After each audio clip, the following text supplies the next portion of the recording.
प्यारे दर्शकों, मैं ਤੁਹਾਨੂੰ एक उस महान शख्सियत ਨੂੰ ਮਿਲਾਉਣ ਜਾ ਰਿਹਾ ਜੋ ਕਿ ਕਿਸੇ ਜਾਣ ਪਹਿਚਾਣ ਦੇ ਮੁਹਤਾਜ ਨਹੀਂ। ਆਪਾਂ ਉਹਨਾਂ ਨੇ ਜੋ ਬਾਹਰਲੇ ਦੇਸ਼ਾਂ ਦੇ ਵਿੱਚ ਵੀ ਕਾਫੀ ਪੈੜਾਂ ਪਾਈਆਂ ਨੇ ਤੇ ਮੈਂ ਜ਼ਿਆਦਾ ਗੱਲਾਂ ਨਾ ਕਰਦਾ ਹੋਇਆ ਉਹਨਾਂ ਕੋਲੋਂ ਹੀ ਸਵਾਲ ਜਵਾਬ ਲੈਣਾ ਹਾਂ। ਹਾਂਜੀ, ਤੁਹਾਡਾ ਨਾਮ ਕੀ ਹੈ ਜੀ? ਮੇਰਾ ਨਾਮ ਵੈਸੇ ਪਿੰਡ ਵਾਲਾ ਜਿਹੜਾ ਕਹਿੰਦੇ ਨੇ ਕਾਗਜ਼ਾਂ 'ਚ ਗੁਰਤੇਜ ਸਿੰਘ ਸਿੱਧੂ, ਅਤੇ ਛੋਟਾ ਨਾਮ ਮੇਰੇ ਜਿਹੜੇ ਉਸਤਾਦ ਸੀਗੇ ਜਾਂ ਗੁਰੂ ਜੀ ਸੀਗੇ ਉਹਨਾਂ ਨੇ ਤੇਜੀ ਵੀ ਰੱਖਤਾ ਸੀਗਾ, ਅਤੇ ਜ਼ਿਆਦਾਤਰ ਹੁਣ ਮੈਨੂੰ ਗੁਰਤੇਜ ਸਿੰਘ ਸਿੱਧੂ ਦੇ ਨਾਂ 'ਤੇ ਹੀ ਬੁਲਾਇਆ ਜਾਂਦਾ ਹੈ। ਆਪਣਾ ਪਿੰਡ ਕਿਹੜਾ ਜੀ? ਮੇਰਾ ਪਿੰਡ ਹੈ ਜੀ ਮਹਾਂ ਸਿੰਘ ਵਾਲਾ, ਜਿਹੜਾ ਜ਼ਿਲ੍ਹਾ ਸੰਗਰੂਰ ਦਾ ਅਖੀਰਲਾ ਪਿੰਡ ਹੈ। ਉਸ ਪਿੰਡ ਦਾ ਮੈਂ ਮਤਲਬ ਮੇਰਾ ਜਿਹੜਾ ਜਨਮ ਭੂਮੀ ਜਾਂ ਮੇਰਾ ਜਨਮ ਦੀ ਜਿਹੜੀ ਥਾਂ ਉਹ ਹੈ। ਅਤੇ ਮੇਰੇ ਪਿਤਾ ਜੀ ਇੱਕ ਖੇਤੀਬਾੜੀ ਨਾਲ ਸੰਬੰਧਿਤ ਕਿਸਾਨ ਸੀਗੇ, ਅਤੇ ਜਿਨ੍ਹਾਂ ਦਾ ਅਸੀਂ 4 ਭਰਾ ਆਂਗੇ, ਯਾਨੀ 4 ਭਰਾਵਾਂ ਦਾ ਤਕਰੀਬਨ ਖੇਤੀਬਾੜੀ ਦਾ ਮੇਰੇ ਫਾਦਰ ਸਾਹਿਬ ਦਾ ਇਹ ਸੀਗਾ ਵੀ ਸਾਰੇ ਪੜ੍ਹ ਕੇ ਅੱਛੀਆਂ ਨੌਕਰੀਆਂ 'ਤੇ ਅੱਛੇ ਰੁਤਬਿਆਂ 'ਤੇ ਜਾਣ। ਆਪ ਭਾਵੇਂ ਉਹਨਾਂ ਨੇ ਖੇਤੀ ਕਰਦੇ ਰਹੇ, ਪਰ ਸਾਨੂੰ ਉਹਨਾਂ ਨੇ ਪੜ੍ਹਾਇਆ ਔਰ ਉਹਨਾਂ ਨੇ ਸੋਚਿਆ ਵੀ ਸਾਰੇ ਹੀ ਪੜ੍ਹ ਕੇ ਯਾਨੀ ਖੇਤੀ ਵਿੱਚ ਨਾ ਲੱਗਣ ਅਤੇ ਕੋਈ ਨਾ ਕੋਈ ਨੌਕਰੀ ਸਰਕਾਰੀ ਜਿਹੜੀ ਉਹ ਕਰਨ। ਯਾਨੀ ਮਾਂ ਬਾਪ ਦਾ ਸਹਿਯੋਗ ਰਿਹਾ ਬਹੁਤ ਜ਼ਿਆਦਾ ਸੀਗਾ ਮੇਰੇ ਪਿਤਾ ਜੀ ਨੇ, ਤਾਂ ਇਹ ਸੋਚਿਆ ਸੀ ਵੀ ਆਪਾਂ, ਪਰ ਉੱਥੇ ਇੱਕ ਜਿਹੜੀ ਮੇਰਾ ਜਿਹੜਾ ਰੁਝਾਨ ਸੀ ਉਹ ਸੰਗੀਤ ਵੱਲ ਸੀ। ਮੈਂ ਇਸ ਲਾਈਨ ਵੱਲ ਕਿਵੇਂ ਆਏ ਤੁਸੀਂ ਬਈ? ਹਾਂ, ਮੈਂ ਬਚਪਨ ਤੋਂ ਮੇਰਾ ਸਕੂਲ ਟਾਈਮ ਤੋਂ ਮੈਂ ਗਾਉਣ ਦਾ ਮੈਨੂੰ ਸ਼ੌਂਕ ਸੀਗਾ। ਮੈਂ ਸਭ ਤੋਂ ਪਹਿਲੀ ਵਾਰੀ ਮੈਂ 6ਵੀਂ 'ਚ ਪੜ੍ਹਦੇ ਨੇ ਸਕੂਲ ਵਿੱਚ ਇੱਕ ਗੀਤ ਗਾਇਆ ਸੀ ਕੁਲਦੀਪ ਮਾਨਕ ਦਾ, ਉਹ ਕਹਿੰਦੇ ਗੋਰਿਆਂ ਮੁਕੱਦਮਾ ਕਰਿਆ ਭਗਤ ਸਿੰਘ ਸੂਰਮੇ 'ਤੇ। ਬਹੁਤ ਅੱਛੇ। ਹਾਂ, ਉਹ ਗਾਇਆ ਸੀਗਾ। ਉਸ ਤੋਂ ਉਪਰੰਤ ਮੇਰੀ ਫਿਰ ਸਕੂਲ ਦੇ ਵਿੱਚ ਇੱਕ ਪਹਿਚਾਣ ਬਣ ਗਈ। ਸ਼ਨੀਵਾਰ ਨੂੰ ਇੱਕ ਕਲਚਰ ਡੇ ਜੋ ਆਪਾਂ ਮਨਾਉਂਦੇ ਹੁੰਦੇ ਸੀਗੇ, ਉਹ ਅਧਿਆਪਕ ਸਾਹਿਬਾਨ ਜਿਹੜਾ ਸੈਚਰਡੇ ਡੇ ਹੁੰਦਾ ਸੀ ਜਿਹੜਾ ਸ਼ਨੀਵਾਰ ਦਾ, ਉਹ ਮਨਾਉਂਦੇ ਹੁੰਦੇ ਸੀ। ਉਹਦੇ ਵਿੱਚ ਫਿਰ ਤਕਰੀਬਨ ਮੇਰਾ ਜਿਹੜਾ ਨਾਂ ਸਭ ਤੋਂ ਪਹਿਲਾਂ ਬੱਚਿਆਂ ਦੇ ਵਿੱਚ ਲਿਆ ਜਾਂਦਾ ਸੀ। ਚਲੋ ਉਹ ਚੱਲਦਾ ਰਿਹਾ, ਸ਼ੌਂਕ ਵੱਧਦਾ ਗਿਆ। ਫਿਰ ਭਾਰਤੀ ਕਿਸਾਨ ਯੂਨੀਅਨ ਉਹਨਾਂ ਟਾਈਮਾਂ ਦੇ ਵਿੱਚ 1982-83 ਦੀ ਮੈਂ ਗੱਲ ਕਰਦਾ, ਉਹ ਬਹੁਤ ਜਿਹੜੀ ਉਦੋਂ ਜ਼ੋਰਾਂ 'ਤੇ ਸੀ ਭਾਰਤੀ ਕਿਸਾਨ ਯੂਨੀਅਨ ਦੇ ਵਿੱਚ। ਫਿਰ ਮੈਂ ਉਦੋਂ ਕੁਛ ਗੀਤ ਲਿਖੇ ਵੀ, ਫਿਰ ਮੈਂ ਗਾਉਂਦਾ ਰਿਹਾ ਅਤੇ ਮੈਂ ਉੱਥੇ ਡਰਾਮਿਆਂ ਦੇ ਵਿੱਚ ਜਿਹੜੇ ਹੁੰਦੇ ਸੀਗੇ ਮੈਂ ਕੰਮ ਕਰਦਾ ਰਿਹਾ, ਨਾਟਕਾਂ ਦੇ ਵਿੱਚ। ਇਹਦਾ ਮਤਲਬ ਤੁਸੀਂ ਰਾਈਟਰ ਵੀ ਹੋ? ਥੋੜ੍ਹਾ ਬਹੁਤਾ ਮਤਲਬ ਉਦੋਂ ਸ਼ੌਂਕ ਸੀਗਾ। ਮਤਲਬ ਫਿਰ ਜਦੋਂ ਗਾਇਕੀ ਖੇਤਰ ਵਿੱਚ ਜ਼ਿਆਦਾ ਆ ਗਏ ਅਤੇ ਜਾਂ ਟੀਚਿੰਗ ਲਾਈਨ 'ਚ ਫਿਰ ਮੈਂ ਰਿਹਾ। ਅਤੇ ਮੈਂ ਜਦੋਂ ਪਿੰਡੋਂ ਮੈਨੂੰ ਸ਼ੌਂਕ ਜਿਹੜਾ ਜਾਗਿਆ, ਸਾਡੇ ਗੁਰਦੁਆਰਾ ਸਾਹਿਬ ਵਿੱਚ ਇੱਕ ਬਾਬਾ ਜੀ ਹੁੰਦੇ ਸੀ, ਉਹ ਤੂੰਬੀ ਨਾਲ ਗਾਉਂਦੇ ਹੁੰਦੇ ਸੀਗੇ। ਉਹਨਾਂ ਤੋਂ ਫਿਰ ਮੇਰੇ ਵੱਡੇ ਭਰਾ ਨੇ 2.5 ਰੁਪਏ ਦੀ ਤੂੰਬੀ ਲਈ। ਉਹ ਮੈਂ 2.5 ਰੁਪਏ 'ਚ ਤੂੰਬੀ ਲੈ ਕੇ, ਉਹ ਮੇਰਾ ਭਰਾ ਵੀ ਵੱਡਾ ਜਿਹੜਾ ਹਰਦੇਵ ਸਿੰਘ ਉਹ ਵਜਾਉਂਦਾ ਹੁੰਦਾ ਸੀ, ਪਰ ਲੇਕਿਨ ਉਹ ਤੋਂ ਮੈਂ ਡਰਦਾ ਚੋਰੀਓਂ ਉਹਦੀ ਕਮਰੇ 'ਚੋਂ ਚੁੱਕ ਕੇ ਮਤਲਬ ਮੈਂ ਵਜਾਉਣੀ, ਅਤੇ ਮੈਨੂੰ ਜੇ ਐਂ ਹੁੰਦਾ ਵੀ ਕਿਤੇ ਪਤਾ ਨਾ ਲੱਗ ਜੇ, ਕਿਤੇ ਮੈਨੂੰ ਡਾਂਟ ਨਾ ਪਵੇ। ਤਾਂ ਤੂੰਬੀ ਚੋਰ ਰਹੇ ਹੋ ਤੁਸੀਂ? ਯਾਨੀ ਜਿਵੇਂ ਵੀ ਲਾ ਲਓ, ਹਾਂ, ਇਸ ਤਰ੍ਹਾਂ ਦਾ ਚੋਰੀਓਂ ਮਤਲਬ ਤੂੰਬੀ ਚੁੱਕ ਕੇ ਵਜਾ ਲੈਣੀ, ਜਿਵੇਂ ਉਹਨੇ ਧਰਦਾ ਸੀਗਾ ਉਵੇਂ ਫਿਰ ਰੱਖ ਦਿੰਦੇ। ਕਈ ਵਾਰੀ ਛੋਟਾ ਭਰਾ ਜਿਹੜਾ ਮੇਰਾ, ਅਸੀਂ 4 ਸੀਗੇ, ਉਹ ਛੋਟਾ ਭਰਾ ਮੇਰੀ ਸ਼ਿਕਾਇਤ ਵੀ ਕਰਨ ਦਾ ਸੀ ਅੱਜ ਵੀ ਤੂੰਬੀ ਚੱਕ ਕੇ ਵਜਾਈ ਸੀ, ਪਰ ਉਸ ਸਮੇਂ ਦੀਆਂ ਗੱਲਾਂ ਨੇ, ਅਤੇ ਇਸ ਤਰ੍ਹਾਂ ਦਾ ਵੀ ਹੁੰਦਾ ਰਿਹਾ। ਫਿਰ ਉਹਨਾਂ ਟਾਈਮਾਂ ਦੇ ਵਿੱਚ ਨਾ ਤਾਂ ਤੂੰਬੀ ਬਣਾਉਣ ਲਈ ਕੋਈ ਸੋਰਸ ਸੀਗੇ, ਮਤਲਬ ਲੈਂਪ ਜਿਹੜਾ ਹੁੰਦਾ ਉਹ ਤੁਸੀਂ ਦੇਖਿਆ ਹੋਣਾ ਲੋਹੇ ਦਾ, ਉਹਨੂੰ ਮੁੱਦਾ ਕਰਕੇ ਉਹਦੇ ਵਿੱਚ ਦੀ ਡੰਡਾ ਪਾ ਕੇ ਕਿਸੇ ਮਤਲਬ ਤਾਰ ਦਾ ਪ੍ਰਬੰਧ ਨਹੀਂ ਹੁੰਦਾ ਸੀ। ਤਾਰ ਤੂੰਬੀ ਤੇ ਬਿਨਾਂ, ਤਾਰ ਤੋਂ ਬਿਨਾਂ ਵੱਜਦੀ ਨਹੀਂ। ਉਹ ਤਾਰ ਵੀ ਕਿਸੇ ਘੋੜੇ ਦੀ ਪੂੰਛ ਦਾ ਬਾਲ ਲੈ ਕੇ ਉਹ ਕਿਉਂ ਸ਼ੌਂਕ ਪੂਰਾ ਕਰਨਾ ਵੀ ਅੰਦਰੋਂ ਇੰਨਾ ਬਲਬਲਾ ਸੀ ਵੀ ਮਤਲਬ ਤੂੰਬੀ ਸਿੱਖਣੀ ਹੈ ਅਤੇ ਤੂੰਬੀ ਨਾਲ ਗਾਉਣਾ ਹੈ। ਜਾਣੀ ਇਹ ਵਿਆਹ ਤੋਂ ਪਹਿਲਾਂ ਦੀਆਂ ਗੱਲਾਂ ਨੇ? ਇਹ ਤਾਂ 1982 ਦੀ, ਮੈਂ ਤਾਂ 13 ਸਾਲ ਦਾ ਸੀ ਜੀ। 12-13 ਸਾਲ ਦੀ ਉਮਰ ਸੀ ਜਦੋਂ ਮੈਂ ਉਦੋਂ ਦੀਆਂ ਤੁਹਾਨੂੰ ਗੱਲਾਂ ਕਰਦਾ। ਇਹ ਜਿਹੜਾ ਰਾਵੜ ਦਾ ਕੀੜਾ ਜਾਣੀ ਤੁਹਾਡੇ 13 ਸਾਲ ਦੇ ਵਿੱਚ ਹੀ ਵੜ ਗਿਆ ਸੀ? ਹਾਂ, ਸੰਗੀਤ ਦਾ ਤਾਂ ਮੇਰੇ ਅੰਦਰ ਬਚਪਨ ਦੀ ਪਤਾ ਨਹੀਂ ਕਿਵੇਂ ਕਹਿ ਦਈਏ ਵੀ ਨਾ ਤਾਂ ਸਾਡੇ ਉੱਥੇ ਕੋਈ ਮਰਦਾਨੇਕਿਆਂ ਦਾ ਘਰ ਸੀਗਾ, ਨਾ ਕੋਈ ਸਾਡੇ ਪਿੱਛੇ ਖਾਨਦਾਨ 'ਚ ਸੀਗਾ, ਨਾ ਕੋਈ ਸਾਡੇ ਗੁਆਂਢ 'ਚ ਸੀਗਾ, ਨਾ ਕੋਈ ਸਕੂਲ 'ਚ ਕੋਈ ਇਹੋ ਜਿਹੀ ਸਿੱਖਿਆ ਸੀਗੀ। ਸੰਗੀਤ ਦੇ ਵੱਲੋਂ ਜਾਣੀਏ ਤਾਂ ਤੁਸੀਂ ਕਿਹੜੇ ਸਾਜ਼ ਪਲੇ ਕਰ ਲੈਂਦੇ? ਮੈਂ ਸਭ ਤੋਂ ਪਹਿਲਾਂ ਜੀ ਜਿਵੇਂ ਕਹੀਏ ਚਿਮਟਾ, ਟੱਲੀਆਂ ਜਿਹੜੀਆਂ ਕੀਰਤਨ 'ਚ ਵਜਾਉਂਦੇ ਨੇ, ਹਾਂਜੀ, ਅਤੇ ਖੜਤਾਲਾਂ, ਛੋਟੇ ਸਾਜ਼ਾਂ ਦੀ ਗੱਲ ਕਰਾਂ ਮੈਂ। ਹਾਂਜੀ। ਅਤੇ ਫਿਰ ਉਸ ਤੋਂ ਉਪਰੰਤ ਤੂੰਬੀ ਮੇਰਾ ਮੇਨ ਸੀ। ਫਿਰ ਮੈਂ ਤਬਲੇ ਦੀ ਫਿਰ ਮੈਂ MA ਕੀਤੀ। ਫਿਰ ਹਾਰਮੋਨੀਅਮ ਵੋਕਲ 'ਚ ਮੈਂ MA ਕੀਤੀ। ਹਾਰਮੋਨੀਅਮ, ਕੀਬੋਰਡ, ਢੋਲ, ਢੋਲਕ, ਗਿੱਧਾ ਭੰਗੜਾ ਕੋਰੀਓਗ੍ਰਾਫੀ ਇਹ ਸਾਰੀਆਂ ਫਿਰ ਥੀਏਟਰ ਦੀਆਂ ਆਈਟਮਾਂ ਫਿਰ ਮੈਂ ਸਾਰੀਆਂ ਅੱਗੇ ਜਿਉਂ-ਜਿਉਂ ਮੇਰਾ ਰੁਝਾਨ ਵੱਧਦਾ ਸੀ ਤਿਉਂ ਮੈਨੂੰ ਵਧੀਆ ਗੁਰੂਆਂ ਉਸਤਾਦਾਂ ਦੀ ਜਿਹੜੀ ਮਤਲਬ ਗਾਈਡੈਂਸ ਮਿਲਦੀ ਰਹੀ ਅਤੇ ਉਹਦਾ ਮੁਤਾਬਕ ਮੈਂ ਆਪਣਾ ਅੱਗੇ ਇਸ ਨੂੰ ਡਿਵੈਲਪ ਅਤੇ ਇੰਪਰੂਵਮੈਂਟ ਕਰਦਾ ਰਿਹਾ। ਫਿਰ ਗੁਰੂ ਵੀ ਧਾਰਿਆ ਤੁਸੀਂ ਕੋਈ? ਹਾਂ, ਮੈਂ ਉਸਤਾਦ ਧਾਰਿਆ। ਸਭ ਤੋਂ ਪਹਿਲਾਂ ਮੇਰੇ ਜਿਹੜੇ ਉਸਤਾਦ ਸੀਗੇ, ਮੈਂ ਉਹਨਾਂ ਟਾਈਮਾਂ 'ਚ ਇਹ ਸੋਚਦਾ ਸੀਗਾ ਵੀ ਕਿਤੇ ਮੈਨੂੰ ਕੋਈ ਸਿਖਾਉਣ ਵਾਲਾ ਜਾਂ ਮੈਨੂੰ ਕੋਈ ਇਸ ਸੰਗੀਤ ਵੱਲ ਕੋਈ ਲਿਜਾਣ ਵਾਲਾ ਕੋਈ ਬੰਦਾ ਮੈਨੂੰ ਮਿਲ ਜੇ। ਅਤੇ ਉਗਰਾਹਾਂ ਪਿੰਡ ਹੈ ਸਾਡੇ, ਪਿਛਲਾ ਪਿੰਡ ਮੇਰਾ ਜਖੇਪਲ ਹੈ। ਅਸੀਂ ਜਖੇਪਲ ਤੋਂ ਮਹਾਂ ਸਿੰਘ ਵਾਲੇ ਗਏ ਹੋਏ ਹਾਂ, ਕਿਉਂਕਿ ਹਰਿਆਣੇ ਦੇ ਬਾਰਡਰ 'ਤੇ ਇਹ ਪਿੰਡ ਹੈ ਆਪਣਾ ਜਿਹੜਾ ਮਹਾਂ ਸਿੰਘ ਵਾਲਾ ਹੈ। ਅਤੇ ਗੁਰੂ ਤੇਗ ਬਹਾਦਰ ਸਾਹਿਬ ਦੀ ਚਰਨ ਛੋਹ ਪ੍ਰਾਪਤ ਜਿਹੜਾ ਨਗਰ ਹੈ ਇਹ। ਠੀਕ ਹੈ। ਹਾਲਾਂਕਿ ਇਹ ਵੀ ਕਹਿਦਾ ਮੈਂ ਇਸ ਗੱਲ ਦਾ ਮਾਣ ਰੱਖਾਂ ਅਤੇ ਗੁਰੂ ਸਾਹਿਬ ਆਪਣੇ ਗੁਰੂ ਤੇਗ ਬਹਾਦਰ ਸਾਹਿਬ ਆਪਣੇ ਘਰ 'ਚ ਆਏ ਹੋਏ ਹੈ। ਵਾਹ ਜੀ ਵਾਹ, ਬੜੀ ਖੁਸ਼ੀ ਦੀ ਗੱਲ ਹੈ। ਆਪਣੇ ਘਰ 'ਚ ਆਏ ਹੋਏ ਆ ਅਤੇ ਉਹ ਉੱਥੇ ਹੁਣ ਬਹੁਤ ਵੱਡਾ ਗੁਰਦੁਆਰਾ ਸਾਹਿਬ ਜਿਹੜਾ ਹੈਗਾ, ਬੜਾ ਮਤਲਬ ਟ੍ਰਿਪਲ ਮੰਜ਼ਿਲਾ ਕੇ 3 ਮੰਜ਼ਿਲਾ ਗੁਰਦੁਆਰਾ ਮਤਲਬ ਸੁਸ਼ੋਭਿਤ ਹੈ। ਅਤੇ ਵਿਆਹ ਫਿਰ ਤੁਹਾਡਾ ਕਿਹੜੇ ਸੰਨ 'ਚ ਹੋਇਆ ਜੀ? ਵਿਆਹ ਤਾਂ ਜੀ ਬਹੁਤ ਅੱਗੇ ਜਾ ਕੇ ਆਪਣਾ ਹੋਇਆ ਹੈਗਾ 99 'ਚ। 99 ਹਾਂ, ਉਹ ਮੈਂ ਵਿੱਚ ਦੀ ਤੁਹਾਨੂੰ ਦੱਸ ਰਿਹਾ ਸੀਗਾ ਵੀ ਜਦੋਂ ਉਸਤਾਦ ਧਾਰਿਆ ਪਹਿਲਾਂ ਕਰਨੈਲ ਮਾਨ ਸੀਗੇ ਉਗਰਾਹਾਂ ਦੇ ਸੀਗੇ ਜੀ। ਹਾਂ, ਮੈਂ ਵੀ ਸੁਣੀ। ਉਹ ਤੁੰਬੀ 'ਤੇ ਗਾਉਂਦੇ ਹੁੰਦੇ ਸੀ। ਉਹਨਾਂ ਨਾਲ ਮੈਂ 3-4 ਮਹੀਨੇ ਮੈਂ ਉਹਨਾਂ ਕੋਲੇ ਰਿਹਾ, ਘਰਦਿਆਂ ਤੋਂ ਡਰਦਾ ਲੁੱਕ ਕੇ। ਠੀਕ ਹੈ। ਘਰ ਦੇ ਇਹ ਚੀਜ਼ ਨੂੰ ਨਹੀਂ ਸੀ ਚਾਹੁੰਦੇ, ਕਿਉਂਕਿ ਤੁਹਾਨੂੰ ਦੱਸਿਆ ਮੇਰੇ ਪਿਤਾ ਜੀ ਕਹਿੰਦੇ ਸੀ ਵੀ ਇਹ ਪੜ੍ਹ ਕੇ ਅਫਸਰ ਬਣਨ, ਨੌਕਰੀਆਂ ਕਰਨ। ਠੀਕ ਹੈ। ਪਰ ਪ੍ਰਮਾਤਮਾ ਨੇ ਅਫਸਰੀ ਵੀ ਦੇਤੀ, ਪਰ ਲੇਕਿਨ ਉਹਨਾਂ ਨੂੰ ਦੇਖਣੀ ਨਹੀਂ ਮਿਲੀ। ਚਲੋ ਸਮਾਂ ਬਹੁਤ ਵੱਡਾ। ਅਫਸਰ ਹੁਣ ਤੁਸੀਂ ਕਾਹਦੇ ਵਿੱਚੋਂ ਜੀ? ਮੈਂ ਅੱਜ ਕੱਲ੍ਹ ਬਤੌਰ ਪੰਜਾਬੀ ਯੂਨੀਵਰਸਿਟੀ ਪਟਿਆਲਾ ਵਿਖੇ ਜਿਹੜੀ ਹੈਗੀ ਸੰਗੀਤ ਦੇ ਸੇਵਾ ਨਿਭਾ ਰਿਹਾ, ਪੰਜਾਬੀ ਯੂਨੀਵਰਸਿਟੀ ਪਟਿਆਲਾ ਵਿਖੇ। ਅਤੇ ਉਹ ਕਰਨੈਲ ਮਾਨ ਜੀ ਕੋਲੇ ਰਹੇ। ਉਸ ਤੋਂ ਉਪਰੰਤ ਘਰ ਦੇ ਇਹ ਚੀਜ਼ ਤੋਂ ਰੋਕਦੇ ਸੀ। ਉਹ ਇਹਨੂੰ ਉਹਨਾਂ ਟਾਈਮਾਂ ਦੇ ਵਿੱਚ ਸੰਗੀਤ ਨੂੰ ਜਾਂ ਗਾਇਕੀ ਨੂੰ ਕੰਜਰਖਾਨਾ ਕਹਿੰਦੇ ਸੀ ਸਾਡੇ ਜੱਟ ਲੋਕ। ਘਰ ਦੇ ਮਤਲਬ ਮੈਂ ਸਮਝਦਾ ਵੀ ਮਾਤਾ ਪਿਤਾ ਜਾਂ ਤੁਹਾਡੇ ਮਿਸੇਜ? ਨਾ, ਮਤਲਬ ਮੇਰੇ ਮਾਤਾ ਪਿਤਾ ਖਾਸ ਕਰਕੇ ਮੇਰਾ ਵੱਡੇ ਭਰਾ ਜਾਂ ਜਿਹੜੇ ਭਰਾ ਉਹਨਾਂ ਨੂੰ ਸੀ ਵੀ ਇਹ ਖੇਤੀ ਕਰਨ ਵਾਲੇ ਮਤਲਬ ਹੈਗੇ ਮੂਹਰੇ ਵੀ ਮਤਲਬ ਇਹ ਜ਼ਰੂਰ ਖੇਤੀ ਕਰਨ ਅਤੇ ਜ਼ਮੀਨ ਅੱਗੇ ਮਤਲਬ ਜ਼ਿਆਦਾ ਜ਼ਮੀਨ ਕਰਕੇ ਅਤੇ ਮਤਲਬ ਹੋਰ ਤਰੱਕੀ ਕਰੀਏ। ਪਰ ਖੇਤੀ ਦੇ ਵਿੱਚ ਮੈਂ ਨਹੀਂ ਰਹਿਣਾ ਚਾਹੁੰਦਾ ਸੀਗਾ, ਕਿਉਂਕਿ ਮੈਂ ਸੋਚਿਆ ਵੀ ਜੇ ਖੇਤੀ ਦੇ ਵਿੱਚ ਮੈਂ ਰਹਿਣ ਲੱਗ ਗਿਆ ਅਤੇ ਕਣਕ ਵੱਢ ਲਈ, ਜੀਰੀ ਬੀਜਤੀ, ਜੀਰੀ ਬੀਜ ਲਾਤੀ, ਜੀਰੀ ਤੋਂ ਬਾਅਦ ਜੀਰੀ ਵੱਢ ਲਈ, ਫਿਰ ਕਣਕ ਬੀਜਤੀ, ਫਿਰ ਉਹ ਕੋਲੂ ਵਾਲਾ ਜਿਹੜਾ ਗੇੜ ਹੁੰਦਾ ਮੈਂ ਉੱਥੇ ਫਸਿਆ ਰਹਿ ਜਾਣਾ ਸੀ। ਮੈਂ ਉੱਥੋਂ ਚੋਰੀਆਂ ਭੱਜ ਕੇ ਘਰੋਂ ਆਇਆ ਸੀ। ਮੇਰੀ ਮਾਂ ਨੂੰ ਮੈਂ ਮੈਨੂੰ ਉਹ ਕਹਿ ਦਈਏ ਵੀ ਮੇਰੇ ਕੋਲ ਥੋੜ੍ਹੇ ਜਿਹੇ ਪੈਸੇ ਸੀਗੇ ਉਹਨਾਂ ਟਾਈਮਾਂ 'ਚ 5-7 ਰੁਪਏ ਕਿਰਾਇਆ ਹੁੰਦਾ ਸੀ ਬੱਸ ਦਾ ਸੁਨਾਮ ਅਤੇ ਸੰਗਰੂਰ ਆਉਣ ਦਾ। ਅਤੇ ਮੈਂ ਮੇਰੀ ਮਾਂ ਨੂੰ 50 ਰੁਪਏ ਦਿੱਤੇ ਵੀ ਮੈਂ ਇੱਕ ਪ੍ਰੋਗਰਾਮ ਲਾ ਕੇ ਆਇਆ ਵੀ ਆਹ 50 ਰੁਪਏ ਮੈਨੂੰ ਇੱਕ ਪ੍ਰੋਗਰਾਮ 'ਚੋਂ ਮਿਲੇ ਨੇ, ਵੀ ਪ੍ਰੋਗਰਾਮ ਤਕਰੀਬਨ ਰੋਜ਼ ਹੁੰਦਾ ਹੈ, ਵੀ ਮੈਂ ਕਰਨੈਲ ਮਾਨ ਨਾਲ ਜਾਂਦਾ। ਅੱਛਾ, ਪ੍ਰੋਗਰਾਮਾਂ ਦੀ ਗੱਲ ਕੀਤੀ ਤੁਸੀਂ। ਪ੍ਰੋਗਰਾਮ ਇਕੱਲਿਆਂ ਨੇ ਵੀ ਲਾਏ ਨੇ ਕੁਛ? ਨਾ, ਹੁਣ ਤਾਂ ਬਹੁਤ ਲਾਇਆ ਜੀ, ਕੋਈ ਬੇਅੰਤ ਕੋਈ ਅਥਾਹ ਪ੍ਰੋਗਰਾਮ ਲਾਇਆ ਜੀ ਮੈਂ। ਮਤਲਬ ਮੈਨੂੰ ਹੁਣ ਜੇ ਮੈਂ ਹੁਣ ਦੀ ਗੱਲ ਕਰਾਂ ਤਾਂ ਮੈਨੂੰ 22 ਸਾਲ ਤਾਂ ਟੀਚਿੰਗ ਲਾਈਨ 'ਚ ਹੋ ਗਏ। ਠੀਕ ਹੈ। 22 ਸਾਲ ਮੈਨੂੰ ਅਧਿਆਪਕ ਲਾਈਨ 'ਚ ਹੋ ਗਏ ਨੇ, 22 ਤੋਂ ਵੀ ਉੱਪਰ ਹੋ ਗਏ ਹੋਣੇ ਆ। ਪਰ ਲੇਕਿਨ ਜਦੋਂ ਮੈਂ 50 ਰੁਪਏ ਦਿੱਤੇ ਉਹਨਾਂ ਟਾਈਮਾਂ 'ਚ 50 ਰੁਪਈਆਂ ਦਾ 1982 ਦੇ ਵਿੱਚ ਬਹੁਤ ਵੱਡਾ ਮੁੱਲ ਸੀ। ਅਤੇ ਮੇਰੀ ਮਾਤਾ ਨੇ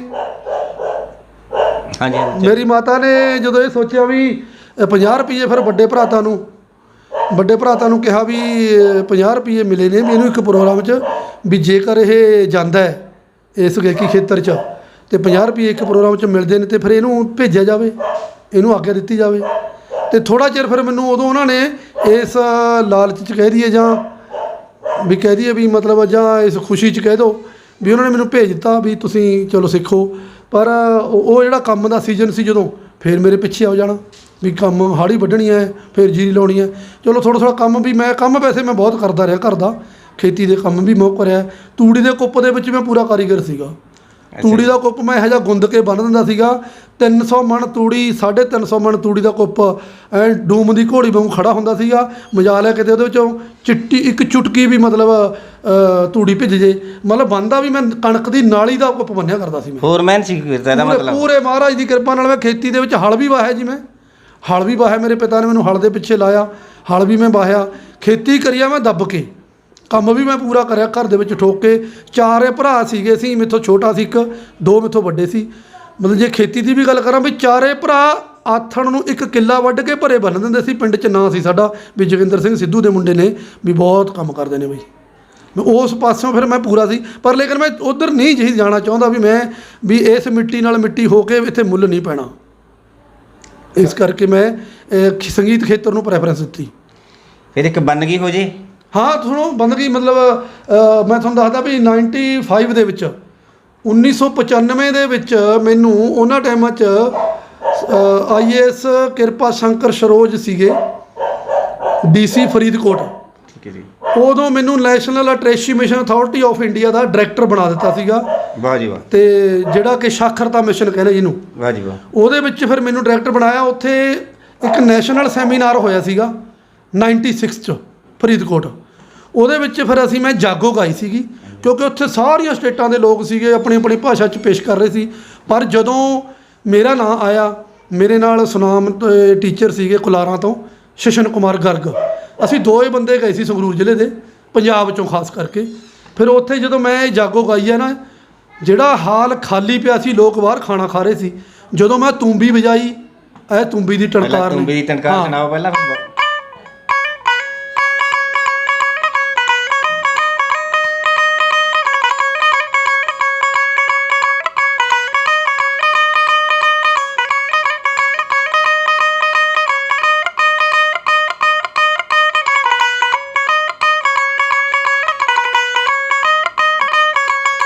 ਇੱਕ 27 ਅੰਤਰਾ ਫਿਰ ਜਾਗੋ ਦਾ ਹੋ ਜੇ ਜੀ। ਹਾਂ, ਜਾਗੋ ਦਾ ਮੈਂ ਤੁਹਾਨੂੰ ਹਾਰਮੋਨੀਅਮ ਤੇ ਕਰਦਾ। ਹਾਰਮੋਨੀਅਮ ਤੇ ਸੁਣਾ।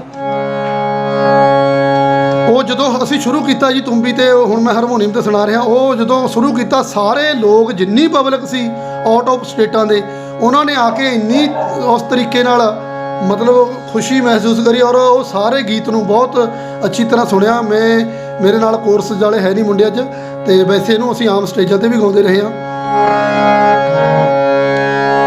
ਅਨਪੜ੍ਹ ਵੀਰਾ ਜਾਗ ਬਈ,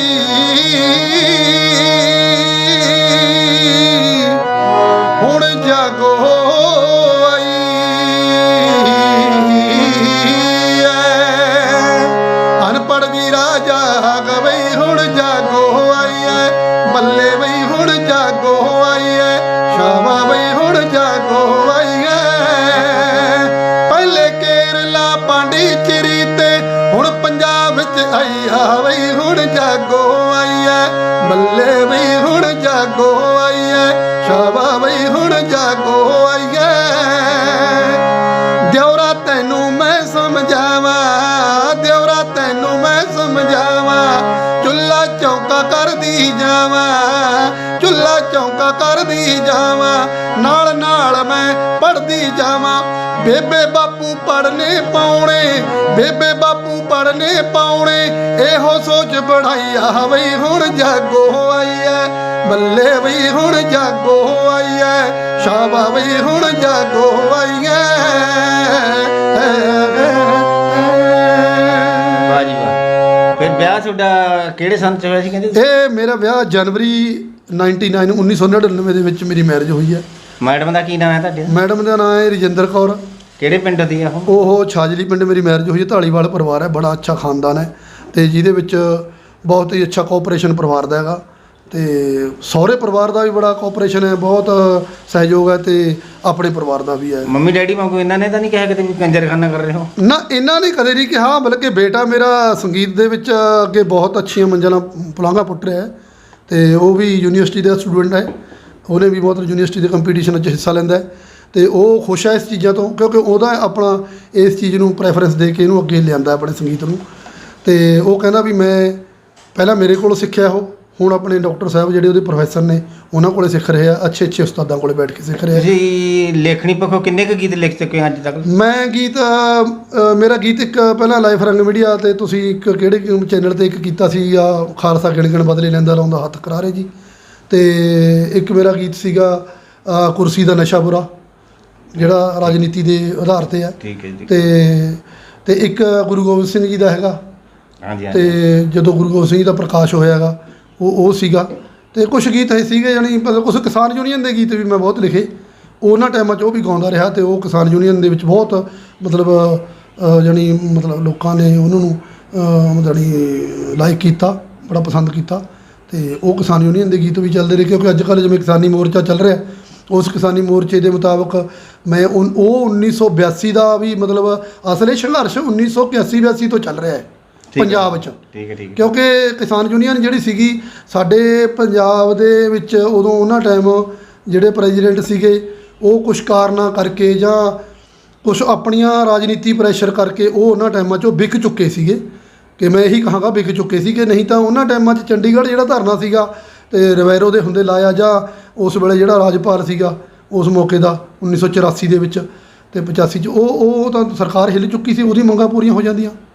ਪਰ ਹੁਣ ਦੁਬਾਰੇ ਉਹ ਸੰਘਰਸ਼ ਚੱਲਿਆ ਹੈ, ਦੇਖੋ ਹੁਣ ਕਿੱਥੇ ਤੱਕ ਪਹੁੰਚਿਆ ਹੈ। 1984 ਦੀ ਤੁਸੀਂ ਵਿੱਚ ਗੱਲ ਲਿਆਂਦੀ ਹੈ, ਇੱਕ ਦਸਤਾਰ ਸਜਾਈ ਹੈ ਤੁਸੀਂ ਵੀ, ਉਸ ਟਾਈਮ ਸਿੱਖ ਕਤਲੇਆਮ ਬਹੁਤ ਹੋਇਆ ਸੀਗਾ, ਉਸ ਬਾਰੇ ਤੁਸੀਂ ਕੀ ਕਹਿ ਸਕੋਗੇ? ਸਗਲ ਉਦੋਂ ਦੇਖੋ ਹਾਲਾਤ ਇਸ ਤਰ੍ਹਾਂ ਦੇ ਆ ਗਏ ਸੀਗੇ, ਕਿਉਂਕਿ ਉਹਨਾਂ ਟਾਈਮਾਂ 'ਚ ਕਰਫਿਊ ਲਾਗੂ ਹੋ ਜਾਂਦਾ ਸੀ ਕਿ ਸੰਗੀਤ ਸੀਗਾ, ਸੰਗੀਤ ਮੇਰਾ ਨਹੀਂ ਮਤਲਬ ਸੁੱਤਾ ਰਿਹਾ, ਸੰਗੀਤ ਮੇਰਾ ਉਵੇਂ ਪੂਰਾ ਜਾਗਦਾ ਰਿਹਾ। ਤੁਹਾਡੇ ਮਨ ਨੂੰ ਕਿੰਨੀ ਕੁ ਠੇਸ ਲੱਗੀ? ਠੇਸ ਬਹੁਤ ਲੱਗੀ। ਉਸ ਟਾਈਮ ਘਾਟਾ ਵੀ ਮਤਲਬ ਕਹਿਦੀ ਪਿਆ ਸਾਨੂੰ ਇਸ ਚੀਜ਼ ਦਾ, ਕਿਉਂਕਿ ਜਦੋਂ ਕਾਲਜ ਦੇ ਵਿੱਚ ਪੜ੍ਹਨ ਜਾਣਾ, ਕਿਉਂਕਿ ਸਾਬਤ ਸੂਰਤ ਸੀਗੇ, ਅਤੇ ਉਸ ਵੇਲੇ ਪ੍ਰਸ਼ਾਸਨ ਨੂੰ ਜਾਂ ਉਸ ਵੇਲੇ ਦੇ ਮਤਲਬ ਜਿਹੜਾ ਸਮਾਂ ਸੀਗਾ ਉਹ ਕੁਛ ਸ਼ੱਕੀ ਨਜ਼ਰ ਨਾਲ ਵੀ ਦੇਖਦੇ ਸੀਗੇ ਵੀ ਕਿਤੇ ਇਹ ਜਿਹੜੇ ਸਟੂਡੈਂਟ ਨੇ ਵੀ ਮਤਲਬ ਕਿਸੇ ਹੋਰ ਪਾਸੇ ਤਾਂ ਨਹੀਂ ਜਾ ਰਹੇ। ਸਿੱਧਾ ਮਤਲਬ ਕਹੋ ਵੀ ਇੱਕ ਅੱਤਵਾਦੀ ਦੇ ਹਿਸਾਬ ਨਾਲ ਦੇਖਦੇ? ਹਾਂ ਚਲੋ ਦੇਖਦੇ ਤੇ ਅੱਤਵਾਦੀ ਦੀ ਵੀ ਕਹਿ ਸਕਦੇ ਹਾਂ, ਪਰ ਲੇਕਿਨ ਇਹਨਾਂ ਗੱਲਾਂ ਦਾ ਮਤਲਬ ਚਲੋ ਅੱਜ ਕੱਲ੍ਹ ਹਾਲਾਤਾਂ ਦੇ ਮੁਤਾਬਕ ਕਹਿ ਦਈਏ ਵੀ ਸਾਰੀਆਂ ਗੱਲਾਂ ਲੋਕਾਂ ਦੇ ਸਾਹਮਣੇ ਨੇ, ਪਤਾ ਹੀ ਆ ਉਹਨਾਂ ਨੂੰ ਇਹਨਾਂ ਗੱਲਾਂ ਦਾ। ਤਾਂ ਕਰੋਨਾ ਦਾ ਵੀ ਪਿਆ ਹੋਣਾ ਅਸਰ ਤੁਹਾਡੇ 'ਤੇ ਬਹੁਤ ਜ਼ਿਆਦਾ? ਕਰੋਨਾ ਦਾ ਅਸਰ ਵੀ ਪਿਆ, ਕਿਉਂਕਿ ਪ੍ਰੋਗਰਾਮ ਜਿਹੜੇ ਹੁੰਦੇ ਨੇ ਕਰੋਨਾ ਕਰਕੇ ਰੁਕ ਜਾਂਦੇ ਨੇ। ਮੇਰਾ ਵੈਸੇ ਅੱਜ ਕੱਲ੍ਹ ਜਿਹੜਾ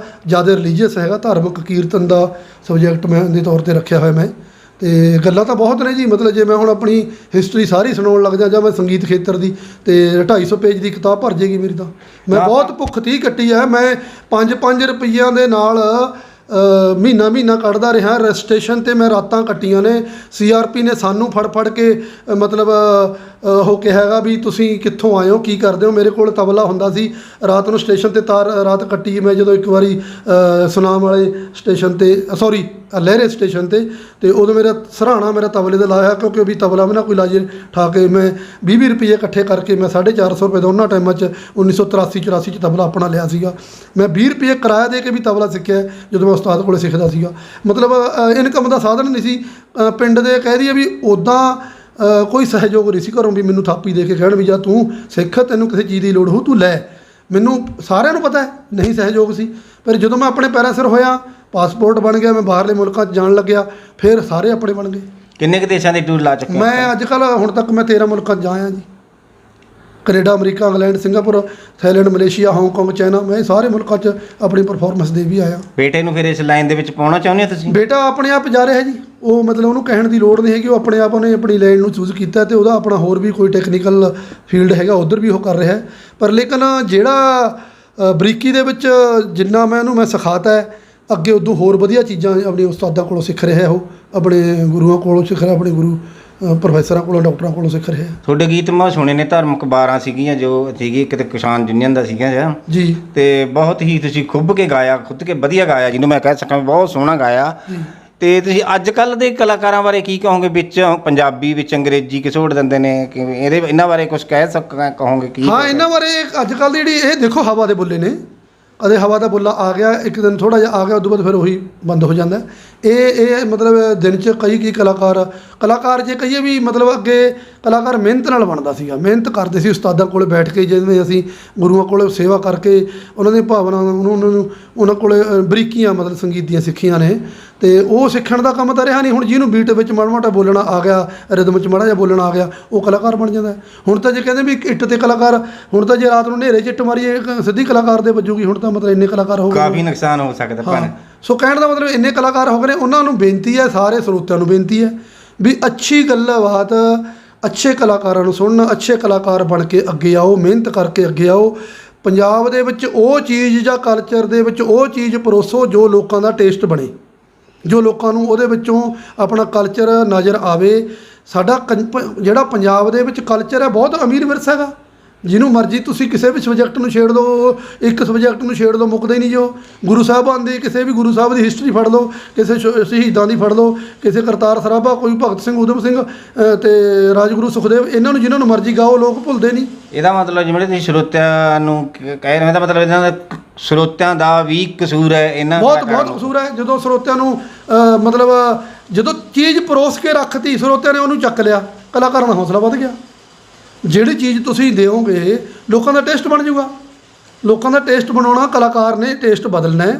ਕਲਾਕਾਰ ਪਹਿਲਾਂ ਟੇਸਟ ਬਦਲੇ, ਪਹਿਲਾਂ ਉਹਨਾਂ ਦੇ ਵਿੱਚ ਪਹਿਲਾਂ ਸਿੱਖੋ ਉਸਤਾਦਾਂ ਕੋਲੋਂ।